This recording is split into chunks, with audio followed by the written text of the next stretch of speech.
when COVID lockdown happened, of course, they reached out to me and they said, "Hey, Rebecca, like we can't do this anymore." And they said, "What if we do it online instead? And as a bonus, we'll invite our global community to your workshop." Right. And we're talking about thousands and thousands and thousands of people. And up to that date, I think I had 50 people registered for my in-person workshop. So I was like, sure, like let's go, let's do it.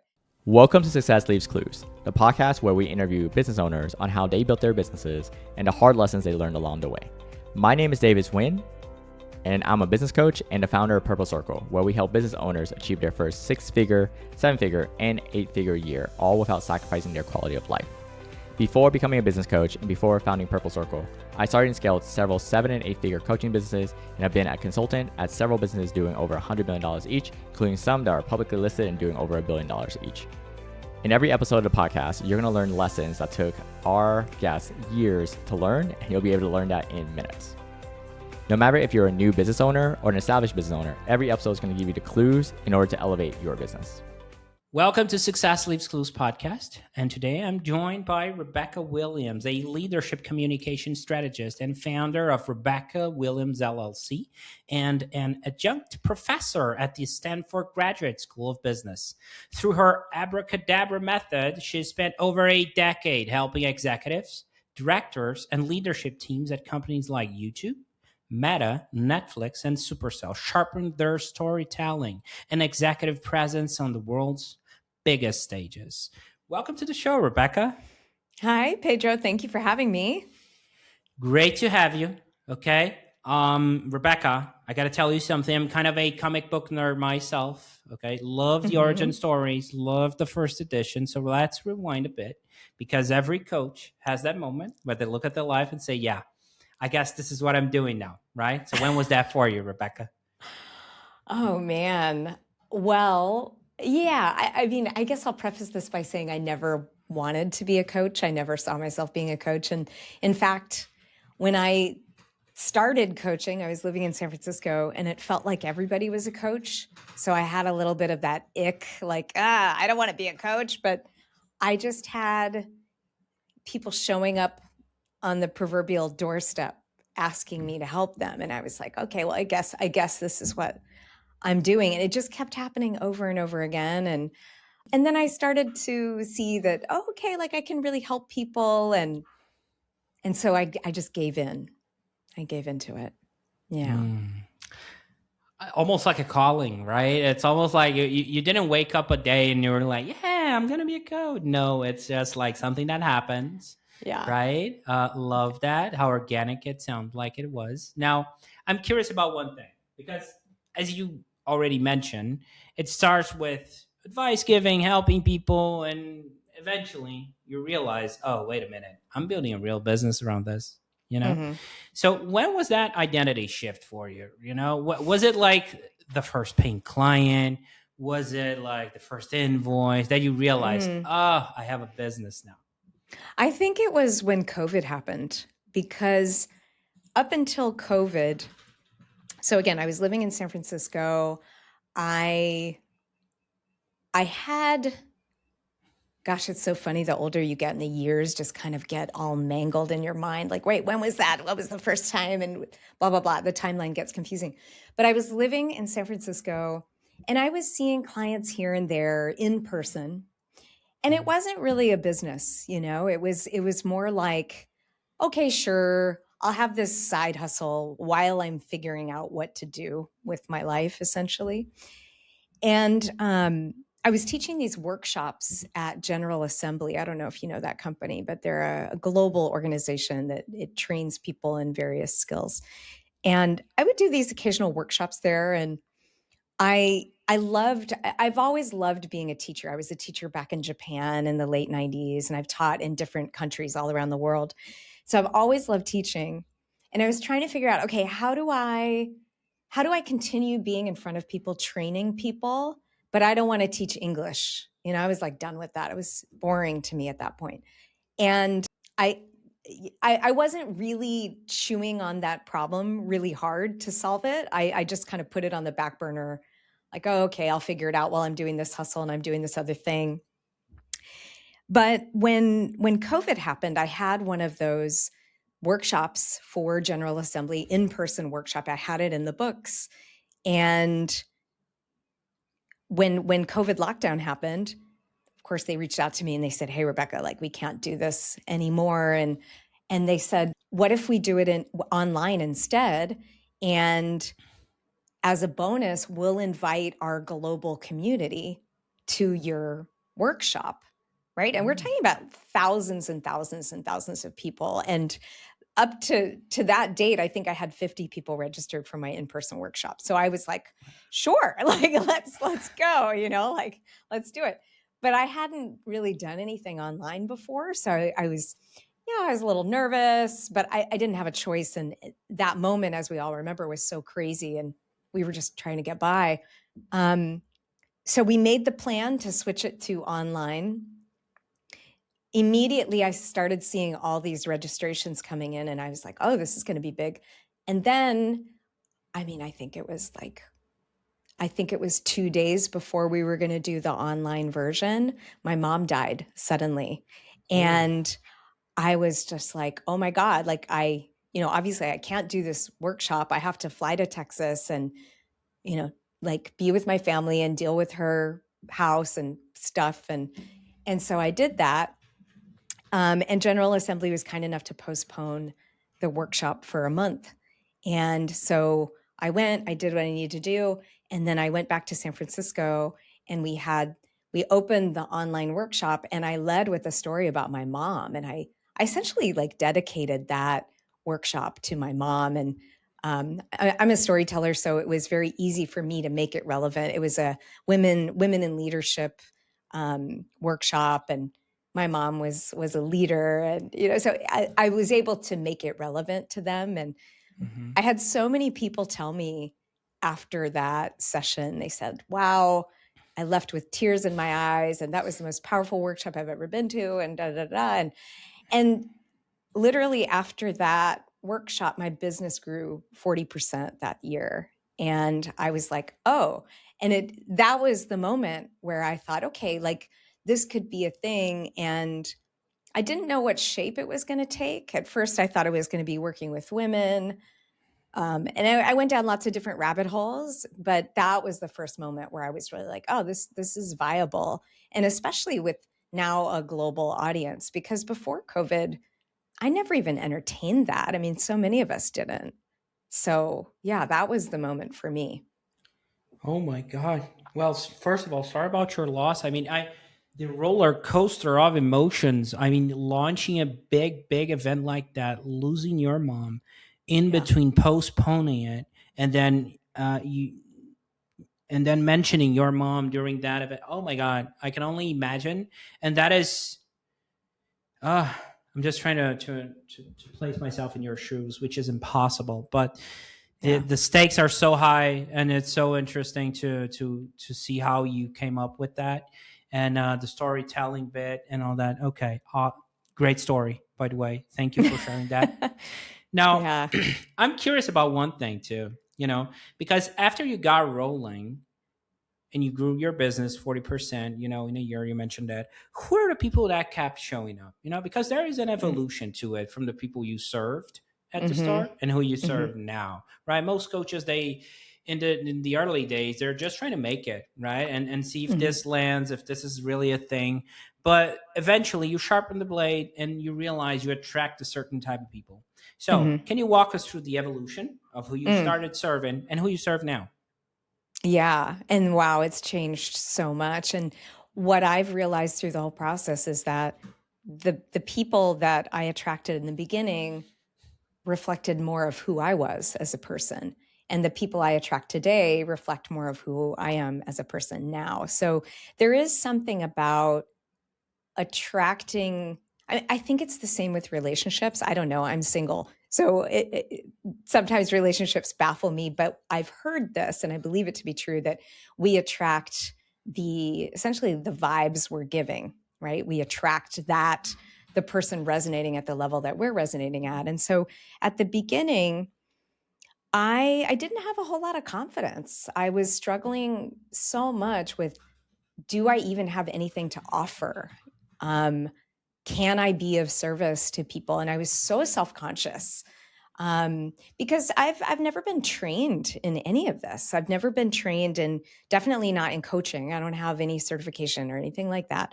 I don't have a certification in any communication skills other than I got trained as an English as a second language teacher. So there was a lot of imposter syndrome for me.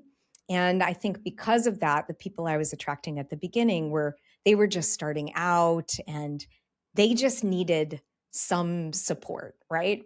And then over time, as I got more confident, I found myself getting frustrated with working with people who um, they didn't have confidence enough to be at a certain level. And so I was almost, I feel a little bit ashamed saying it, but like I was done hand holding. I'm like, come on, you guys, like, let's fucking go, you know?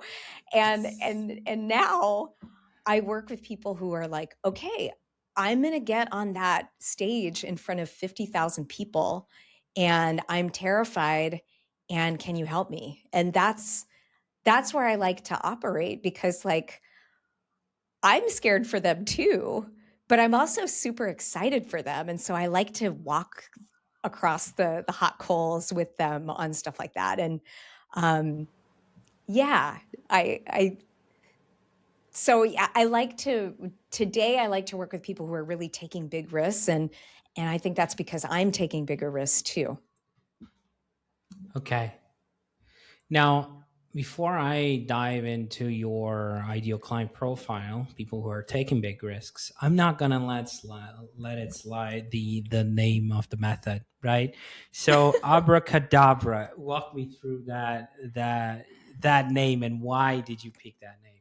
Yeah, it's actually an interesting story. I don't know if I've told this story before, but so abracadabra came to me at a breathwork retreat in Mallorca. It's probably like 3 years ago. I live in Lisbon, Portugal, and I moved here about 4 years ago. And so I think it was my second summer in Europe. And I had a friend from back in San Francisco, and just out of the blue, she said, hey, my friends are hosting this breathwork retreat in Mallorca, and I think you should go. And, it's one of these things like I was looking for something, but I didn't know what it was. And I knew I needed to go away and do something that felt like inner work, but I didn't know what it was. And then she just reached out of the blue. And I was like, yes. And I just signed up immediately the same day. And I didn't really know what I was getting myself into, but I trusted her. And it was going to be at this beautiful 13th century monastery on this hillside in Mallorca. So how could you go wrong, really? Like they could have taught basket weaving for a week and I would have been fine. But they weren't. They were teaching breath work for a week. And it was probably a group of 15 people or something like that from all over the world. And so we started to go into this process. And have you done breath work before? Do you know anything about it? I did in our last retreat, Tulum, this May, first time at our Purple cool. Circle retreat. So yes, I did it. So Kudos to Rachel, by the know. way. Yes. Yeah, so you know what it's about. It's powerful, powerful stuff. And I didn't have any experience with it up until that point. And so then I dived into a 7-day retreat. And the facilitators, I'm trying to remember their names, and now I can't remember. Paul and Erica, they're from New York. And they were really masterful. And they're so good at blending history and philosophy and deep ancient wisdom into really practical things. And so for me, I'm such a nerd, so I love learning like where did all this stuff come from and who was the Greek philosopher and blah blah blah. So Paul one day he was like giving us the theory behind it. And he started the session by saying abracadabra. And all of a sudden, my ears really perked up because I've heard that word before, but I'd never heard it said to me. And then he went into the details of what it means. And abracadabra essentially means, and I know there are different interpretations of it, but essentially the way I describe it is it means with my words I create. And it's from the 2nd century Aramaic, so the same language that Jesus spoke. And what I love about this word is that it explains the phenomenon of communication, in that we can speak things into existence, just like we can often think things into existence, but when we're speaking them, it really takes on another level because you're inviting other people into the story as well. And ever since then, I was fascinated by that word, and I did a bunch of research online, and you can see these beautiful symbols. The most common one is an upside down triangle that says abracadabra in all caps. And then it goes like one letter less on each line until it just ends on an A. And it is this super powerful image, and it's a very old symbol. So ever since Paul said that in that breathwork retreat, I've just been fascinated by it. And I talk about it a lot because I mean, many people, of course, understand the importance of communication, but my vision, my mission, whatever you want to call it, is that more people are aware of how they communicate and the power of their words. And they also are bought into the idea that they have agency in how they communicate and how they show up and how they are perceived by other people based on their communication style. Yeah, and it makes perfect sense with what you help people with, right? Going back to the people you serve, right? Shifting gears for a second before I get into another rabbit hole, because I'm great at doing that. Okay, you mentioned something about it, and I don't want to put my religion into parts of it, but there is somewhat of a woo-woo thing that I really, let's just say there is alignment with what you just described me on saying the words, making it happen, and all of that. Okay, now I'm going to stop myself. I'm not going to do that. I want to talk about your ideal client profile. We're talking about people who want to take more risks, you mentioned, right? So let's pretend I'm one of those people. Okay. I'm your avatar, the people you can actually help. First of all, how would I be able to find you marketing wise, Rebecca? Well, I'm on LinkedIn quite a bit. That is my social media of choice. I have to say I kind of struggle with Instagram. I don't know why. I think it's just, I'm not really sure. I haven't cracked that nut yet. And I think it's maybe because I'm a double Capricorn and I'm like super practical. And I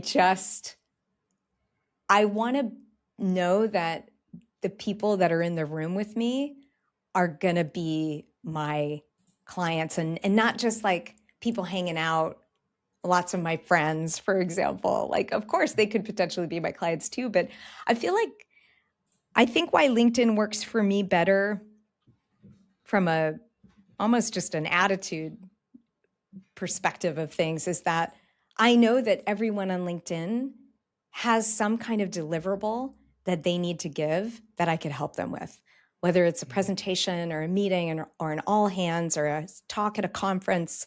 Like, that is a room where I can show up and be like, oh, I can help you. Let me help you. So yeah, LinkedIn is probably the top place. I have a YouTube channel, but it's not quite there yet. I have to say, I really respect coaches who have done the work of getting their marketing dialed, because I haven't done that. I like to be busy working with people, and I haven't found a way to make the marketing side effortless or easy for me. So yeah, I'm working on changing that right now, but LinkedIn is where I hang out the most. Okay. So let's pretend I'm still your avatar or your ideal client profile. I Mhm. am looking at your LinkedIn and that resonates with me. I'm like, Rebecca can help me, you know? So I do the outreach. I'm like, hey, Rebecca, would love to work with you, you know? Mhm. We can speed up the sales process or not, really up to you. We can say there is alignment, or if you want to talk a little bit more about that, it's totally fine. But what I would love to know is for you to give me a little bit of a peek behind the curtain of how does it look like to work with you and your business, and what are the outcomes I can expect. Mm. Yeah, well, it depends on if you are representing a company or if you are working at a company and you want help on your own, not necessarily for a team, for example. So I'll talk you through the team example first, and then I'll talk you through the one-on-one example for second. So with a team, for example, I just finished up an engagement with this company called Repurpose Global, and they had an impact team. They do plastic recovery efforts around the world, so they're truly a global company, all remote teams. And they hired me because their impact team was doing a ton of great research and work around the world. And they had this like bucket of stories to tell about these successes that they've had through the company. But they didn't quite know how to communicate them so that they landed well with leadership and decision makers. And so we went through a 6-week program, and I designed this program with the leader of that team because he knew exactly what the problems were. He knew where the team was falling down and what they needed help with and what objectives to hit. So we designed that together. It was a 6-week program for the team that was spread across India, Colombia, Cameroon, and Indonesia. So big mix of cultures as well. And then we rolled it out and we met for 90 minutes a week. I gave them homework in between. And then the last session, they each did a capstone presentation, which was a short presentation for feedback and coaching. So, and I just got an email from the team lead today, um, basically saying like, hey, I want to thank you again. And we just had this big presentation that we had to do for the whole company, presenting our work to the company, and it went really well. And we used everything that you taught us. And thank you so much, blah, blah, blah. So that's an example of how I work with some teams. We come from more of a bespoke place because they have a particular problem that they're trying to solve. And then I work with the tools that I have in my basket and put something together for them. Of course, I do have off the counter workshops as well. But what we did for them was special because it was 6 weeks and it was one touch point every week. And I think that's really, if you really want behavior change, if you really want your people to change the way they're thinking, not just the way that they do something, but the way they think about doing something, then that level of contact is really useful. So that's an example of how I work with teams. And then for one-on-one, like if you were on LinkedIn and you reached out to me and said, hey, Rebecca, for example, like I just want to be better at public speaking because I'm wanting to get into the C-suite or something like that, then we would get on a 30-minute discovery call. I would really take the time to figure out, okay, what's going on for you? Is it imposter syndrome? Is it lack of confidence for other reasons? Is it specific skills that you just haven't learned yet? Is it difficulty connecting with your audience? Is it clarity? Do you lack structure when you're talking? And we'll talk and find out all of that on the discovery call. And then from there, we work in either a 3-session package or a 6-session package.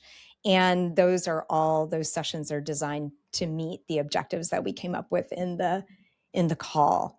So it's very, again, it's not cookie cutter because every person is very different.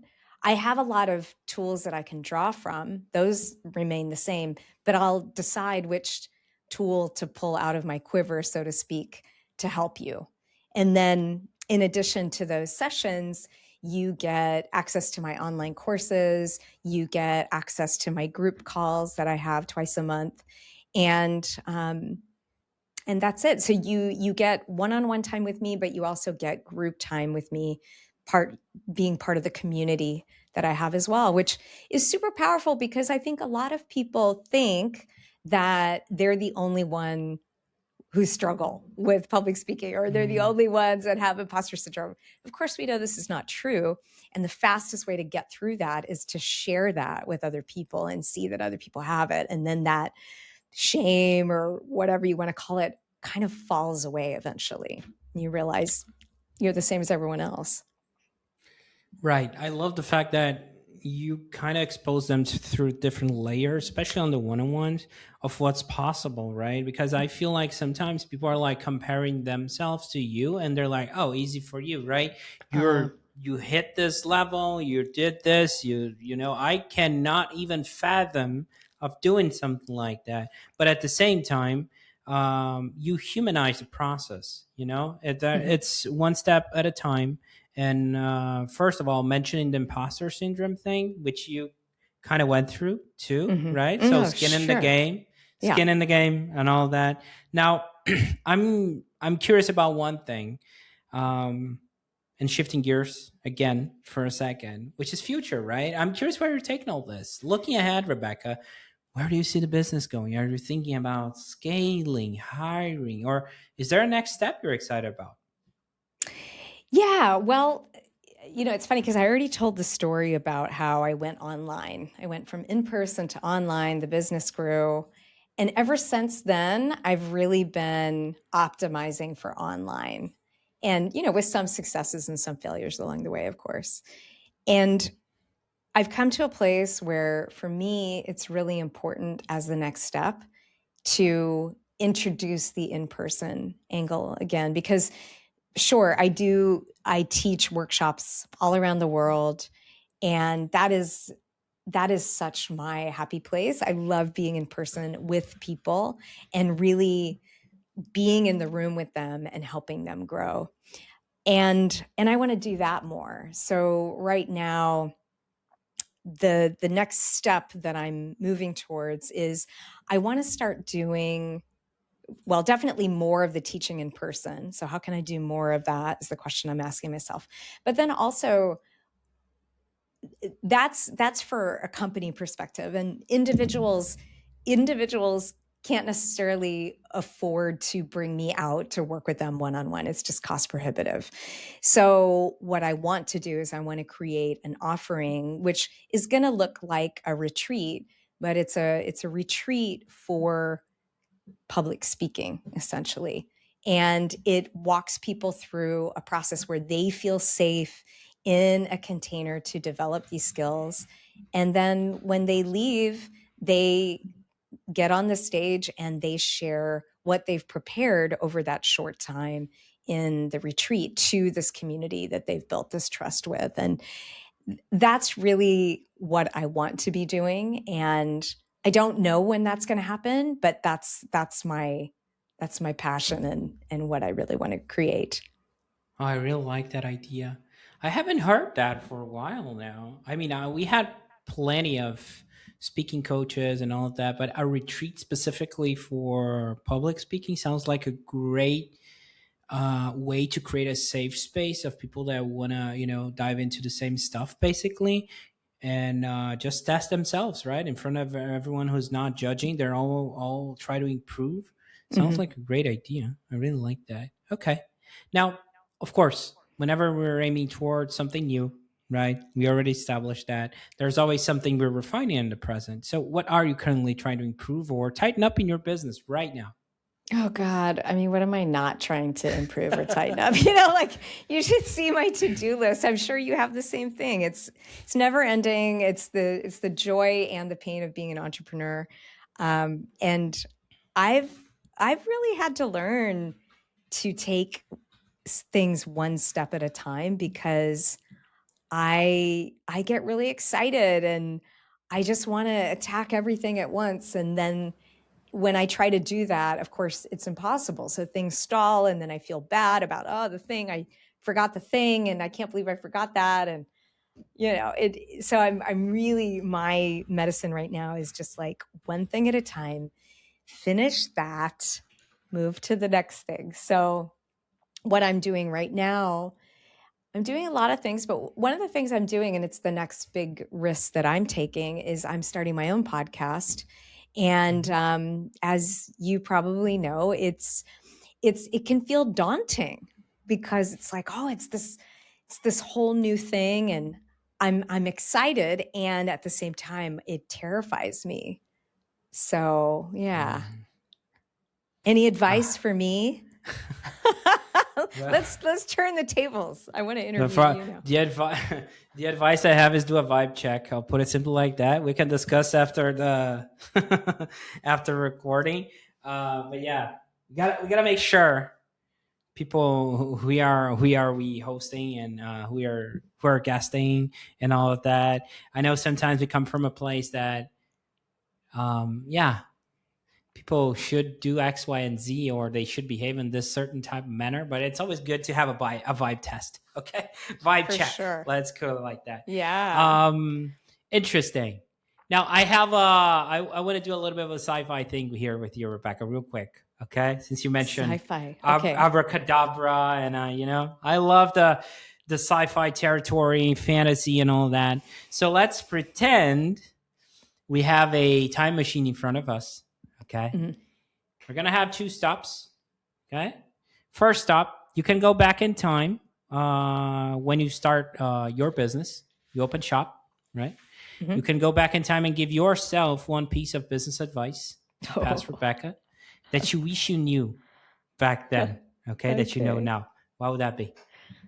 Okay. Oh, man. I think the top thing that I would tell myself is stop trying to do it all by yourself. Hire people, collaborate, get input, get feedback.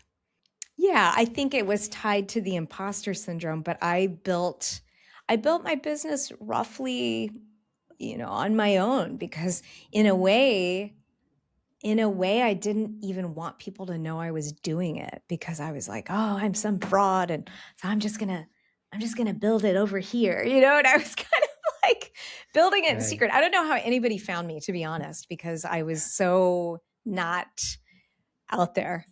So yeah, I think the best piece of advice is invite people into your sandbox early and often, because they're always going to help you see things in a different way and help you do things better. And I think also it just helps you get out of your own head. I mean, building anything in a vacuum is I think it's kind of dangerous, because you can tell yourself stories that aren't true. Yeah. That is so true, right? That's where imposter syndrome comes from. It's like things that are not real. Okay. Mm-hmm. Second stop, the second stop for our time machine, that would be a moment in time from you open shop from till today.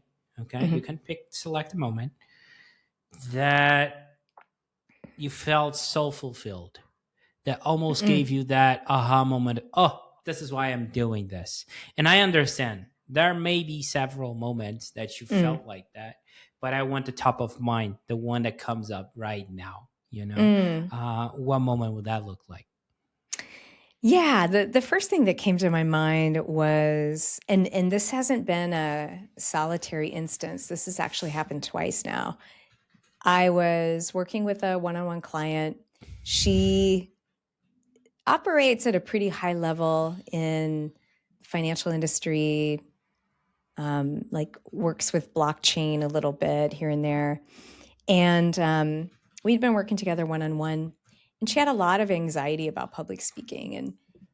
And she confided in me, I can't remember how long we worked together, but a while. And she confided in me at one point that she would drink at networking events, like quite a lot, just to get through it, because she really had a hard time just connecting with people and being present. And so she used alcohol, like a lot of people do. A lot of people do that, right? And so we we talked about that quite a bit. And again, like I don't have training as a therapist or as a coach or anything, but I asked questions that I would ask a friend about, okay, like, well, like, why do you think you're reaching for that? What's going on in that moment? And I'll never forget that maybe it was 2, 3, 4 months into that conversation, and she showed up on one of our sessions, and she said, "Hey, I just want you to know that I haven't had a drink in 2 months," or whatever it had been. And I said, "Really?" And I said, "Well, what are you doing at these networking events?" And she said, "I'm just practicing being present, like what we've been talking about." And I didn't give her a silver bullet, but I think my being present with her in that conversation and in that discomfort helped her work through it. And like I said, I've had several clients now go through the same process and come out the other side, like having quit alcohol. And, I never hung out my coach shingle to say, I'll help you quit alcohol and feel better about yourself in a public speaking context. It was never like that. But when I learned that, I felt so grateful for the opportunity to just be trusted by someone to help them work through something. And so that is the moment where I really thought, okay, like I must be doing something right, because like this is the opportunity that keeps presenting itself to me, and I feel like I'm really helping people. So yeah. Right. Wow. I mean, stuff people go through, we have no idea, right? And Yeah. they're just pushing through it, like just to be able to go through that and those networking events. That's pretty powerful. Love that. Okay. Mm. Now, Rebecca, if someone listening wants to connect with you or follow your work, and we're going to have all the links in the description, but where can people find you best and connect with you? Yeah, well, you can find me, like I said, on LinkedIn. It's all the beginning stuff of LinkedIn, and then Rebecca Williams Works is my handle on LinkedIn. You can also find me at my website, which is rebecca-williams.com. And there's a button right there that says chat with me. So you can book a discovery call with me, and we can chat. Okay. Yeah. There were a few moments from this conversation today that really stayed with me. I'm going to highlight some. Mhm. Okay. Great. I would say when we're talking about the origin story, and you told me you never wanted to be a coach, right? And then COVID happened, and everything that came into your path and your journey. That is so interesting to see. Like, it's like I said, it's not like you woke up a day and you're like, I'm going to be a coach. No, it's so natural, so organic.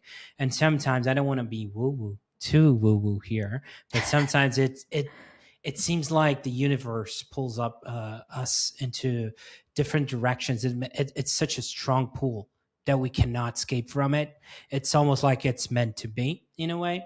So it's not like you were like, I want to do this. No, it's just like you're meant to do this, meant to help Yeah. that girl who just told me about that had a drink to just come up with, showing up on events and all that. So that's one thing.